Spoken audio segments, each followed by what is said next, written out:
Welcome to the 10, your favorite Big Ten betting show. I'm your host, Greg Waddell, joined by Doug Kezirian. And Doug, I am happy to see a new week in front of us. It is week 5. I was due for my first week in the red this season in week 4, and I got beat up a little bit. My Illinois best bet could not have gone worse. My friend, how did last week treat you? It treated me pretty well. I mean, you cover the Notre Dame line by a hook. The over gets there comfortably. I think, you were so strong out of the gates. At some point, you're going to not get a best bet right, right? It happens. I was so cautious each of the past 2 weeks, but that's okay. You got to just go with what your gut says, and it's nice. Sometimes some would argue they'd rather have a blowout loser than maybe like the Rams plus 3.5 on Sunday, which is arguably the worst beat of all time in the NFL. So sometimes that's easier to stomach than something there you're covering like 99% of the game and then all of a sudden have an awful beat. Yeah, at least I got some extra sleep. I didn't need to stay up till 3 in the morning Eastern time watching Michigan State backdoor cover to kill my last bet of the night either. Mm. Hey, shout out to you though. At least we got one winner because your Notre Dame play was the safest play of the week for us. Thank you, Doug, as always. But hey, we But turned how the about the page Beavers together. though? The Beavers, we were on that 35 was the key number. We were so determined to splitting hairs on that number, and sure enough, it lands right there. It came right where we discussed. Yeah, even like Michigan, Nebraska, I feel like I was on the right track with a lot of our analysis last week and just maybe stayed away from some of the spots I actually had a good read on just to put all my chips in the Brett Bielema basket. So, hey, lessons learned, right? We're into conference play now. We're collecting all of these data points, just trying to find the edges as the season progresses. That's what we'll do in week 5 and beyond. We turn the page together now. Reminder before we take a quick look at Big Ten futures as we enter into week 5 that here at Bet Rivers, we have some pretty awesome promotions for you right now. And I want to tell you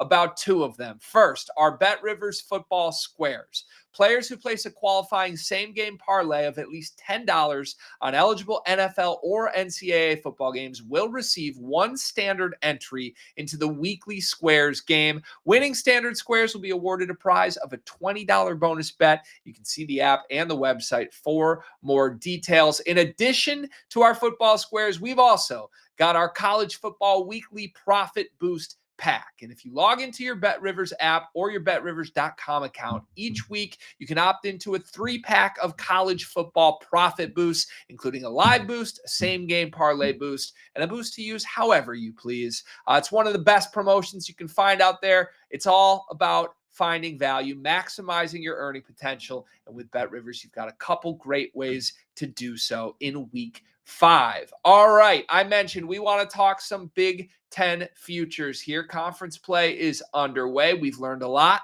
about some contenders and some pretenders. The odds have certainly shifted since we talked in our preseason edition of this show.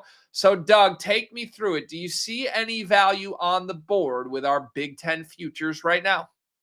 So I think the biggest sort of noteworthy result from last weekend is Indiana, right? Maybe Michigan, but Michigan didn't do anything we didn't think they were capable of doing. But Indiana may be proving like they can play with the big boys. I know it's Illinois, and I know it was at home. It's not like they went and waxed Penn State, but when you look at the price and the futures of Indiana at 12-1, and you kind of know what you have a Zignetti coach who might be auditioning for the Bama job for all we know, but he can really run up the score. He knows what he's doing. He can coach the heck out of a team.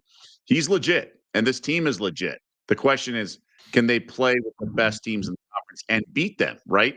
They kind of played with Ohio State last year, except for the stupid punt thing. Um, they don't play the Buckeyes this year, but I just don't know if 12-1's enough for me to get involved. I mean, they do go to Oregon, but that's catching Oregon after playing Penn State and Happy Valley in the whiteout game. But going to Penn State doesn't concern me. I think they can win that game. So the 12-1 would capture my attention, but you have to add a championship game on this. This isn't a regular season title. You have to add a championship game where they're likely an underdog in Indianapolis. So I'm not quite. I think I would take like 17-1 on the Hoosiers, 16-1 maybe. but 12-1, I'm still a pass. Um, Oregon's interesting at plus 250, but I'd rather take their quarterback to win the Heisman at 10-1. Um, Hey, Doug, talk to me on Dante Moore here. yeah. So if they, they're plus like 128 on the money line this weekend, right? Yeah. So if they win that game, he's going to become the favorite. It's just simple as that, especially with John Mateer's injury. And I just think Moore will pass Carson Beck, who doesn't do a whole lot. He's not dynamic like Mateer. Mendoza, I mean, he's a favorite now for the Heisman, but I just think this fickle market, it is the dumbest market in the world. So we just have to, instead of complain about it like sports talk radio, we just have to lean into it. So it's all about who they play in November. Again, Saquon Barkley was minus money at the end of October, the year he was at Penn State, the final year. If you lose once, it derails you. So Oregon's schedule is very conducive if they can get past this game. I'm of the belief that he will become the favorite after this weekend because in November at Washington, I get it, but they can handle that game. Home to USC, home to Minnesota, at Iowa, home to Wisconsin. These are layups. I mean, the SC is not a layup, but Oregon, if they beat Penn State, like they don't have the Buckeyes. So you're looking at a situation where it's a plus 128 this weekend on the money line, and he could still win this thing if he plays great in a loss, much like Bo Nix did a couple years ago as an Oregon quarterback when he lost that shootout to Penix in Washington.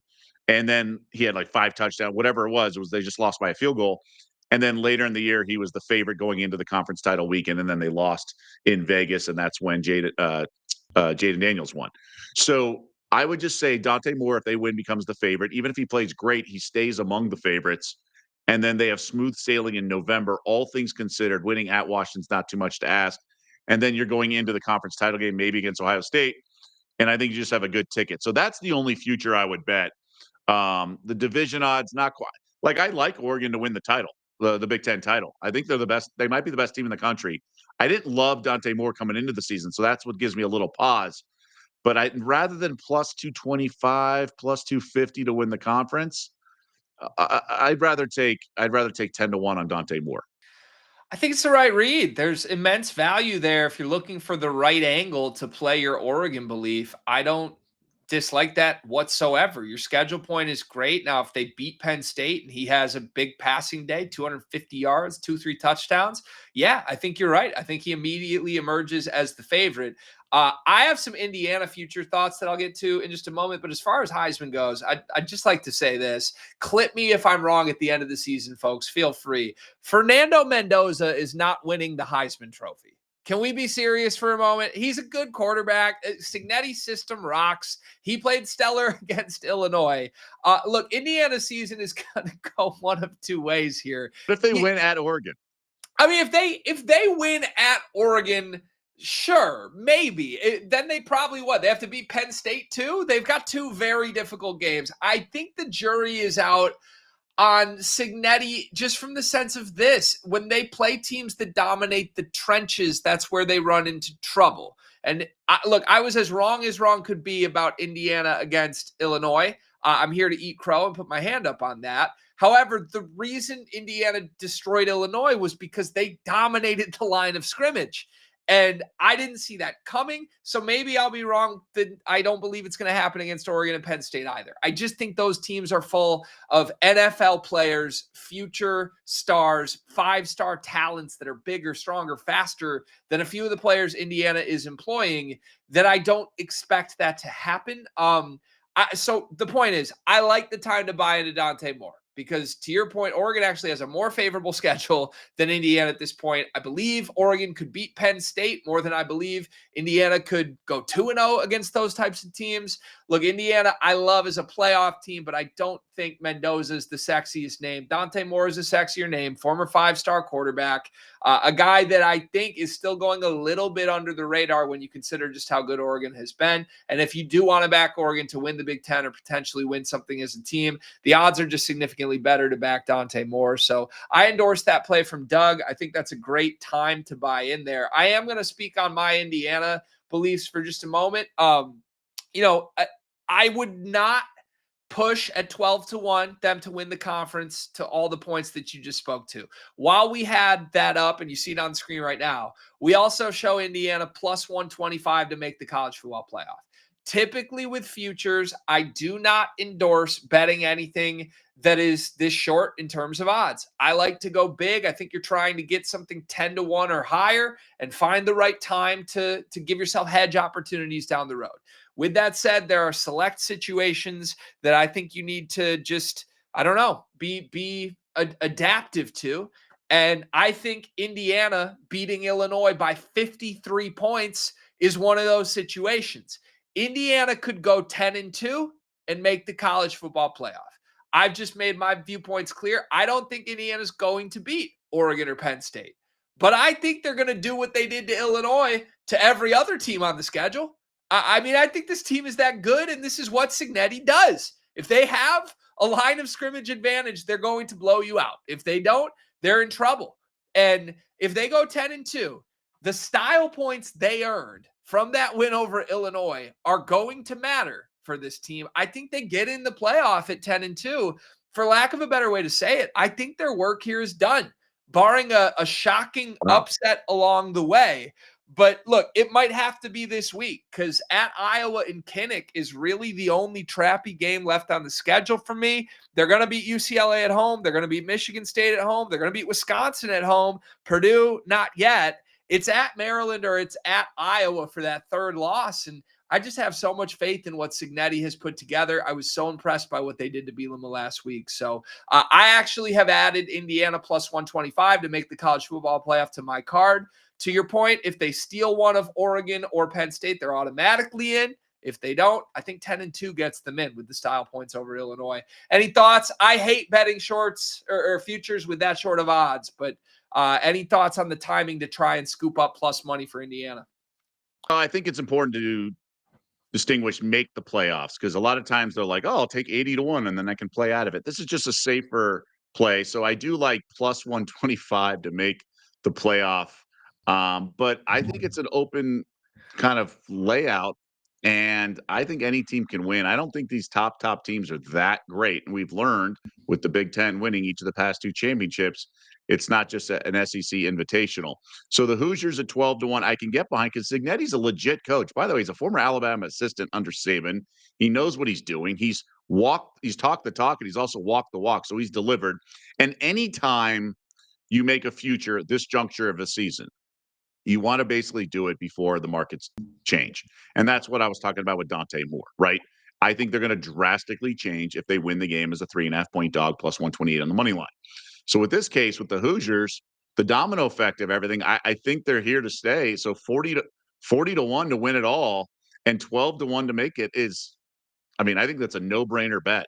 I'm with you. Like their work here is done. I do think last year will hurt them a little bit just because they were presented as pretenders, even though they had like the late push and they were all, of all the teams, they had the closest margin to defeat. I do think there was some fallout there. But I think they've looked the part, and frankly, I think they can beat Penn State. I do think they're that good, and I don't think Penn State's that good. I like Oregon to beat them this weekend. So I think you got some line value here if you take the futures market, and they could drastically change if things play out this weekend. So you probably will be able to hang on to the Hoosiers ticket, or the price. I don't think it's going to change until the Oregon game, but I don't see any reason with not getting it right now. Yep. All right. So two guys buying into what Cignetti is doing at Indiana. It's hard not to if you've been paying attention to this team. All right. We'll Right. So have just to more clarify, it's 40-1 to win it all, plus 125 to make the playoffs. So obviously the market likes what they're saying. So you don't have to rush to buy it necessarily right now, but they're the 11th team in the country for a reason. Yep. Yeah. Amen to that. All right. We will have more for you on Big Ten Futures throughout the season. Again, we do this show twice a week, every Wednesday and Friday. So make sure you're tuning into every single episode to hear the latest. And if we find any value, trust me, we'll bring it to the show. It's a small card this week in the Big Ten. Now, on Friday's episode, we will unveil our full card for today. There's 4 pretty large matchups that I do want to give our early looks at. We'll start here with USC at Illinois. Now, last week, as we were both gassing up Illinois and we liked the number even with the injury concerns against Indiana, you mentioned, Doug, that in a weird way, you almost hope Illinois gets embarrassed against Indiana because the market would overreact and it would give you a favorable number to take Illinois back at home against a USC team that never covers when they go east to Big East or Big Ten opponents in the Midwest. So you got exactly what you alluded to here. And I'm curious, with USC 6.5-point road favorites, are you going to bite at that number and back Illinois?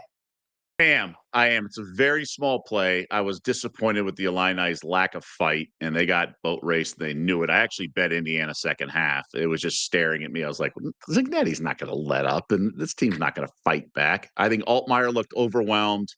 The defensive secondary issues you touched on Friday came to fruition. And I do think USC has explosive offense. I think Maeva's like a sleeper Heisman candidate as well. I mean, we know Lincoln Riley pumps them out. I do think the number's short enough for USC to cover, but I'm just going to have to stick with the Illini. I think they're going to hang around in this game. I think teams that have talent like Illinois does off a blowout loss, you definitely want to look to back them. If you don't believe me, look how pathetic San Diego State looked through the first couple games and then went as a 14-point dog, crushed Cal. Different situation, but it was a good team off a bye or a good defense at least. So I think SC is going to have its hands full. Again, noon Eastern. Uh, that's 9 o'clock body clock, 9 a.m. for the Trojans. They just played a midnight game or whatever the heck it was with a couple of delays.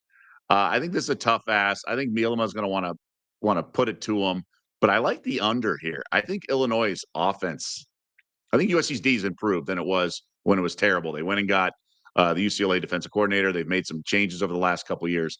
I think we're going to see a game that's a little on the lower side, kind of like Purdue, 23-20, one of these games where it's I think, going to be way under. So I like the under in this game too.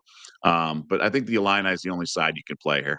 It certainly feels very high at 58.5. Now, I can understand some reasoning behind it being high, just given the injury concerns for the Illinois secondary right now. Xavier Scott rumored to be out for the season. That's the star defensive back we told you about last week. But man, there was a moment in this game where Illinois was down 3 of their top 4 secondary players against Indiana last week, given some things that happened in the middle of the game. It would scare me. The USC is not the team I want to see. If I feel like my secondary is not at full strength, Maeva can sit in the pocket and pick you apart. They got 2 of the best receivers in the entire sport. So, all the things you're laying out here, I would have totally agreed coming in. I think Illinois plus a touchdown at home is a great spot against a program that historically has struggled on the road since they've been in the Big Ten.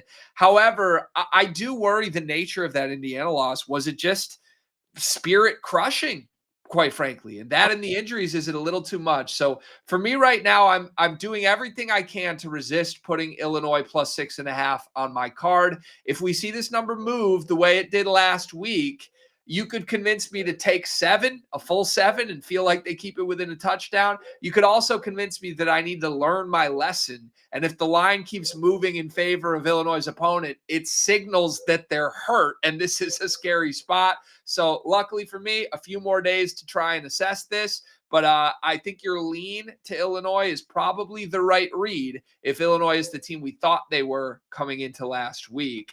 Let's move to the next question for you, though, real quick, because I think it's a good lesson for our listeners. How much of the fact is that you had Illinois last week and lost affecting your ultimate decision to back the Illini this week? Like, how much of it is, I don't know, buyer's remorse, whatever analogy you want to make, but is that clouding your judgment, if you will? I don't think it's that they lost. I think it's the injuries. Like, if Illinois was at full strength and loses 63-10, I think I'm like, that was crazy. I can't wait to get them. I am seriously concerned about the Illinois secondary right now. And if that's just a total pros versus Joes type situation where Bielema's like, we don't have the dudes anymore, I think you could see Altmaier and the offense struggle. Like, part of that game script to me was Indiana jumped on them early. And I think we talked about this. Illinois is a tough out if they can game manage you. Luke Altmaier can win you games like that. If they feel they need to score with you, if they're down 14-7 early and they're realizing this is touchdown for touchdown, I think they crack a little bit. I think that happened early. We saw them react that way. So again, USC, the one thing we know about USC, great quarterback, great receivers. It's not the group you want to see without Xavier Scott and potentially other departures. Again, maybe you're right. Buyer's remorse could be playing in, but I'm real worried about the injuries, and I might just want a little more data. 2 more days to see if I fall into Doug's arms here and ride with him on Illinois. But I'm going to take all 48 of these hours and do a little research before I finalize my card. Next on the list, the number 1 team in the country, it's the Ohio State Buckeyes out west. Big road trip here against Washington. Very talented quarterback for the Huskies as well. The Buckeyes, the Buckeyes, 9-point favorites on the road. Our total at 51.5 here. Doug, you've gone back and forth a little bit this year on Washington. Where are you standing here?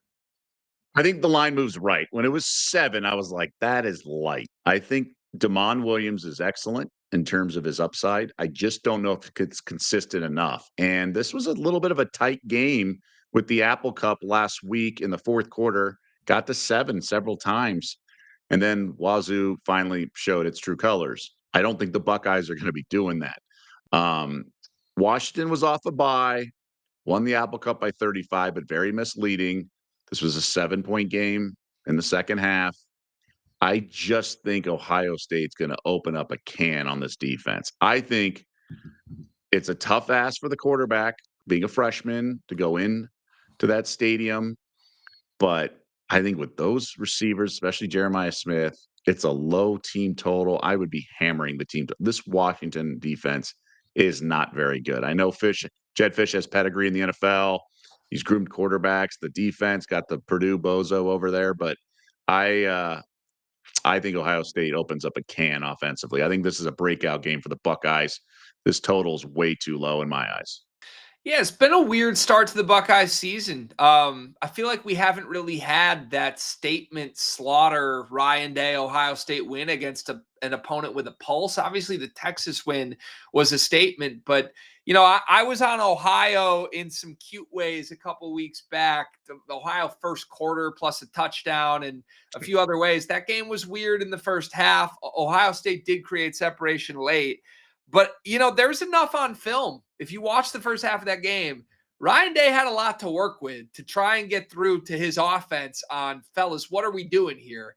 They're off a bye before this game, 13 days to prep with some motivational fuel. I expect Ohio State's offense at their best here. To your point, I haven't seen anything from the Washington defense that impresses me. I think, honestly, allowing Washington State to hang around last week, pretty terrible data point when we discussed it at length. Washington State really does not have much to like here. I think we see Ohio State far exceed the team total over here. I think the game's total is a little bit too low for my liking as well, because even if Ohio State does win sizably here, as you mentioned, Washington's offense has a very dynamic playmaker under center. He could certainly lead a couple big plays or even just drives in this game to keep Washington in it for a half. But my early lean here, Ohio State -9. I like it. I think it's going to be on my card. I think that over is too low as well. And it sounds like Doug and I stand in alignment on that one, which feels good. Let's move to our Indiana Hoosiers. Yeah, I'm jumping on board the bandwagon. They won me over. What are you going to do about it? Indiana -8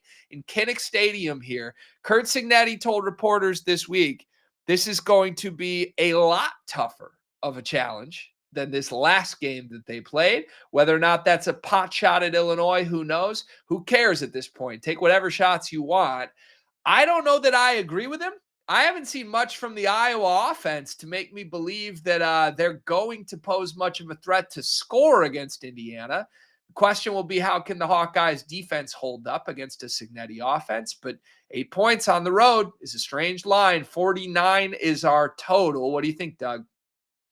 So technically, based on the betting market, it is a tougher ask for the Hoosiers, right? They're laying 8 instead of 6.5, 7, which I believe it closed 7. Also going on the road versus at home. I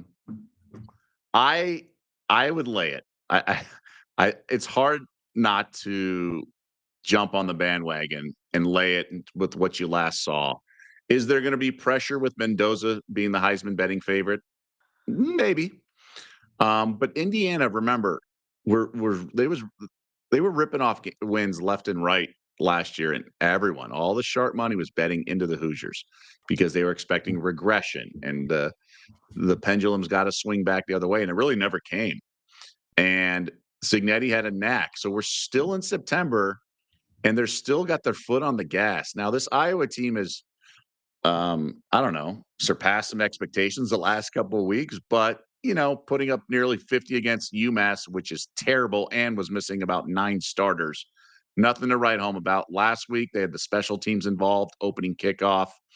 I was impressed with Iowa, but maybe Rutgers just kind of stinks and they're like the bottom half of the league and it's like whatever. I do think the Hoosiers will be just fine at Kinnick. I don't think it's going to be that intimidating of an environment, 2:30 kickoff local time. I think it's going to be fine. And this offense, man, the receivers and some of the defense, like I don't know what Iowa's going to do. So I like Indiana to cover this. May not be a beatdown from the start that completely demoralizes the opposing team like last week was, but I think the Hoosiers eventually get there with the cover. Yeah, I think I agree. If Iowa was the threat that I think Signetti wants us to believe they are, I don't think this line is 8. Honestly, I think if this was going to be a serious threat, I think you see Iowa at home at Kinnick, maybe +5, +5.5, +6, maybe. Yeah. The fact that this is over a touchdown to me signals there's going to be some money on Indiana at some point, whether it's late or whether it's throughout the week. I think you look at what Iowa did against Rutgers, they're going to get the credit of a 10-point win. It was that Friday night standalone game, which means I watched every snap of this game, which means I finally have some takes on Iowa football. I was not impressed with how they looked against Rutgers. I thought that was a weird game. They had the return touchdown on the very first play. They had a turnover that was big. They were still down 4 points midway through the fourth quarter against a Rutgers team that, quite frankly, I'm not all that high on. Now, the Iowa offense looked better than advertised. Gronowski was able to use his legs and make some plays in that game. But, man, they gave up 330 passing yards to Arthur Kaliak-Manis. The Heisman favorite should be able to do whatever he wants if that is what Rutgers did in Piscataway. So I don't see the resistance from the Iowa defense here. They're going to have to score with them, and I think we've seen Gronowski struggle in big games already this season. He looked terrible against Iowa State. They really didn't even trust him to throw the ball at all. If they get one dimensional, I honestly think the Indiana defense will hold up nicely in the trenches here. So Indiana -8 is going to be on my card again. Is it buyer's remorse? Is it overcorrection to what I saw from Indiana? That's probably my one scare here, but I just don't think highly enough of Iowa to expect trouble in this game. We shall see. Let's get to the biggest game on the card here before we wrap the show. It is Oregon at Penn State. Should be a raucous environment, should be the game of the week. And that's hard to say when Alabama, Georgia is on the schedule. But these are two teams with national championship aspirations and real hopes of actually delivering on that. Penn State, 3.5-point favorites at home. Our total is 52.5. Doug, you mentioned it in passing earlier in the show. You like the Ducks here. Tell us why. I do. I have not been impressed with Penn State. Now, they haven't played anyone, and obviously they have the pedigree there, but they haven't looked that dominant in offense and defense against this weak competition. Now, they did shut out FIU. I get it. And Villanova was terrible. It was the last play of the game. There was a touchdown for the cover. They just don't look the part. Now, Oregon hasn't been off the charts either, but if I'm going to bet this now, I'm going to grab the hook, right? I'm going to grab the 3.5 because if it goes to 4, fine, I missed that. But if it goes to 3, then shame on me because this could come down to a field goal game. The environment is legit. I've been to whiteout games. It's everything it's cracked out to be, but it's small game James Franklin, and I just don't want to get involved. I think Oregon has the defense to travel. I think they have the offense. I don't love Dante Moore. I mean, he's not the greatest quarterback I've ever seen, but he's made enough plays to have confidence that they will get it done. And I think Dan Lanning is going to have this team ready. And I just don't believe in James Franklin. Typically, he's a bad underdog against the powers that be, whether it be Oregon or Ohio State. Typically, that's where he flames out. This is a different ass. He's the favorite against a power team, but no chance I'd lay the points. It's Oregon or pass. And like I said earlier, I think it's Dante Moore 10-1 to win the Heisman is a better option. Yeah, I think this game has to come down to what you think of Moore, and obviously we think highly of Moore. If you've listened to the rest of the episode, right? You like adding him to the Heisman card. I endorse that play right now. I think the angle to talk yourself into here for Penn State has to be experience under center. Aller's been in games like this. He's not going to be spooked by it. Moore hasn't. I mean, this is the biggest test of his young career, and he's passed the early test with flying colors. He's a pedigree kid, number one quarterback in his class years ago. I think there's no reason to expect him to be spooked. And if it was with a different program under a different regime, I might be a little more nervous about it. But man, I trust Dan Lanning to get his guys ready. I think this guy has the argument for best football coach in the country. And if you're giving me a Dan Lanning team, a Dan Lanning quarterback against James Franklin and his guys, I'll take the inexperienced side. Last year, Oregon certainly had more experience. Dylan Gabriel was great, but last year, Oregon won this game, even though Penn State found huge success on the ground. That is my worry, is that Penn State finds similar success. They ran for 8.5 yards a pop last year. Both Allen and Singleton were over 100 yards. So, for that to happen last year, though, and Oregon to still win the game, makes me think that even if it does happen, we'll still be in it. You get a key football number here for me, 3.5. So to me, on a neutral, I like Oregon as the better team. Obviously, in a terrifying environment, that changes. If it were pick 'em, I'd probably lean the home team. But if you give me a full 3.5, I'm going to take the coach that I like here, Dan Lanning over James Franklin. I lean Oregon. It's not an official play for me yet, although the more that I hear you talk, the more it probably will be by our second episode later this week. Let's wrap the show with just a quick one-liner here. What is your most confident lean early in the week? Ohio State team total over. So it's going to be on the high 20s. I think that's what it's going to be. I think we're good. Simple as 30 that. and a half. Oh, I misspoke. 30 and a half. Yeah, well, I still like it at 30 and a half. Play it. Yeah, Take no it. issues. I'll go right with you. Same game. I'll take Ohio State -9. I think that feels short. I think we're both on the Buckeyes, and I like standing in alignment with you, Doug. So there you have it. We'll give you all our full cards on Friday. Make sure you stay tuned for that episode. Subscribe to this show, by the way. Make sure you're subscribing to the College Sports Rush YouTube channel so that you can get every episode alerts when these come out. We thank you for watching. Reminder, we are part of College Sports Rush. This is our favorite place to talk Big Ten football. We do it twice a week. You're not going to want to miss Sports Bettor's Paradise as well with Jimmy Ott. New episodes every single week. Make sure you take advantage of the college football squares. Make sure that you get your Profit Boost pack as well. BetRivers app or betrivers.com. Bet responsibly, folks. And tune back in for Friday's episode to see our full cards.